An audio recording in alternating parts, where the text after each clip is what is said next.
শুধুমাত্র একটা ডিম আর 1 কাপ সুজি দিয়ে বানিয়ে নিন বিকেলের জন্য মুসমুসে নাস্তা। এটা বানিয়ে সংরক্ষণ করতে পারবেন প্রায় 1 মাসের মতো। আসসালামু আলাইকুম everyone, welcome back to my channel. আজকে তৈরি করে দেখাবো সুজির পিঠা।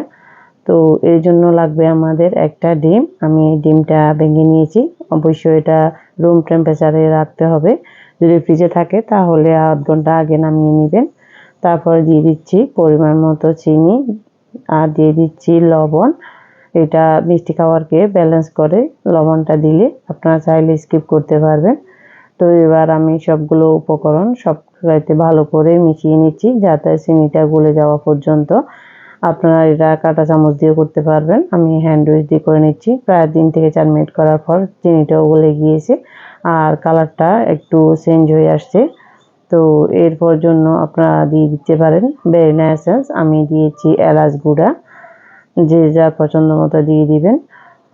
তো এরপর দিয়ে দিচ্ছি 1 কাপ সুজি। আমি মেজারমেন্ট কাপে মেপে নিচ্ছি। আপনারা যে কোনো আকারে শেপে এটা বানিয়ে সংরক্ষণ করতে পারবেন।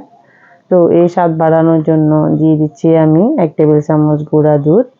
এটা দিয়ে আমি হ্যান্ড উইচ দিয়ে কিছুটা মিশিয়ে নিচ্ছি। পরবর্তীতে যখন আমি মিশাতে পারতেছি না তখন আমি একটা চামচ নিয়েছি। আপনারা চাইলে এটা হাত দিয়ে করতে পারবেন, তবে ডিমের ফ্লেভারটা একটু হাতে বেশি লাগে যে। তো এর জন্য আমি তো একটা চামচ দিয়ে ভালো করে এটাকে মথে নিচ্ছি। তো কিছুক্ষণ এটাকে মাখানোর পর কিছুটা আঠালো আঠালো রয়েছে। তো এবার এর স্বাদ বাড়ানোর জন্য আমি দিয়ে দিচ্ছি কাঠবাদাম আর পেস্তা বাদাম কুচি দিয়ে দিচ্ছি 2 টেবিল চামচ। এটাও অপশনাল, আপনারা চাইলে স্কিপ করতে পারবেন। যখন বানানোর পর এটা মুখে দিলে অনেকটাই মজা লাগে। আর এই মিক্সচারটা যখন কিছুটা ভেজা ভেজা রয়েছে তার জন্য আমি 2 টেবিল চামচের মতো দিয়ে দিচ্ছি ময়দা। আপনারা এখানে আটাটা ইউজ করতে পারবেন। আর দিয়ে দিচ্ছি 2 চা চামচ সাদা তেল। এবার এই উপকরণগুলো আবার ভালো করে আমি মিশিয়ে নিচ্ছি উলট পালট করে।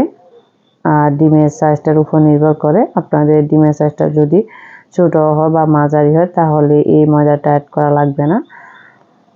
তো এটা আমি ভালো করে মেখে এবার সাইডে 10 মিনিটের জন্য ঢেকে রেখে দিচ্ছি, এটা ফুলে ওঠার জন্য এবং সেট হওয়ার জন্য।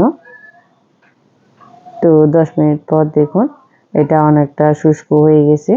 তো এই পিঠাটা আমি বানানোর জন্য আগের থেকে একটা প্লেটে তেল মাখিয়ে এক সাইডে রেখে দিচ্ছি আর হাতে কিছুটা তেল ব্রাশ করে নিয়েছি। নিয়ে এবার এখান থেকে ছোট ছোট লিচি করে কেটে নিয়ে একটা শেপ করে দেব। আপনারা যে কোনো শেপে বানিয়ে নিতে পারবেন, ধরা বাঁধা কোনো নিয়ম নেই।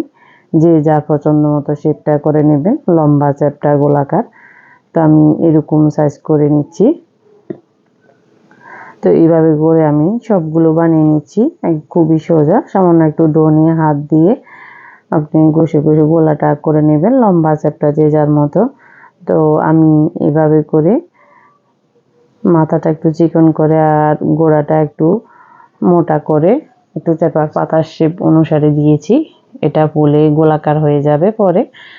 তো এইভাবে করে আমি সবগুলো বানিয়ে নিচ্ছি। বানিয়ে একটা চুলায় প্যান বসিয়ে প্যানে আমি পর্যাপ্ত পরিমাণে তেল দিয়েছি, যেহেতু এটা কিছুটা ডুবো তেলে ভাজতে হবে। আর চুলার ফ্লেমটা হবে একদম লোতে, যেমন আমরা মিষ্টি ভাজি ওই রকম। তো দেখুন দেওয়ার কিছুক্ষণ পর আস্তে আস্তে বুদবুদ করে উঠেছে। তো আমার প্রায় 3 থেকে 4 মিনিট ভাজার পর আমি এটাকে উল্টিয়ে দেব। আর কোনো অবস্থায় চুলার ফ্লেমটা বাড়াবেন না, তাহলে এটা না ফুলে এক সাইড কালার চলে আসবে আর অন্য সাইডে ভিতরে কাঁচাই থেকে যাবে। তো আমি প্রায় 5 মিনিট পর এবার চুলার ফ্লেমটা মিডিয়াম করে দিয়েছি। মিডিয়াম করে উল্টিয়ে পাল্টিয়ে গোল্ডেন ব্রাউন করে ভেজে নিয়েছি। তবে প্রথম সময়টা আপনারা আগুনের হিটটা কমিয়ে রাখবেন, তাহলে উপরে নিচ ভালো করে কালার আসবে আর ভিতরটা মুচমুচে হবে। তো আমি প্রায় 7 থেকে 8 মিনিট পর এটাকে ভেজে নামিয়ে নিচ্ছি। আপনারও কম বেশি লাগতে পারে। তো আমি কিছুটা গোল্ডেন হয়ে আসছে নামিয়ে নিচ্ছি। এটা ঠান্ডা হওয়ার পর আরও একটু গোল্ডেন হবে। তো আমি সবগুলো এবার নামিয়ে দ্বিতীয় ব্যাচটা ভাজতে দেব। এই নাস্তাটি খুবই সহজ আর অল্প কিছু উপকরণ দিয়ে আপনারা ঝটপট তৈরি করে নিতে পারবেন 10 মিনিটে। তো আমার দ্বিতীয় ব্যাচটা রেডি। এবার সবগুলো আমি ভেজে সার্ভ করে নিচ্ছি। একবার বানিয়ে আপনাদের বাচ্চাদের টিফিনে বা বিকেলের নাস্তায় আপনারা সবসময় খেতে পারবেন আর অতিথি আপ্যায়নে ঝটপট বানিয়ে নিতে পারবেন। আশা করি আমার রেসিপিটি আপনাদের ভালো লেগেছে। ভালো লাগলে চ্যানেলটি সাবস্ক্রাইব করে দিয়ে পাশেই থাকবেন আর বেল আইকনটি অন করে রাখবেন নোটিফিকেশন পাওয়ার জন্য। আজ এ পর্যন্ত, ভালো থাকুন, সুস্থ থাকুন, দেখা হবে নতুন এপিসোডে। আল্লাহ হাফেজ।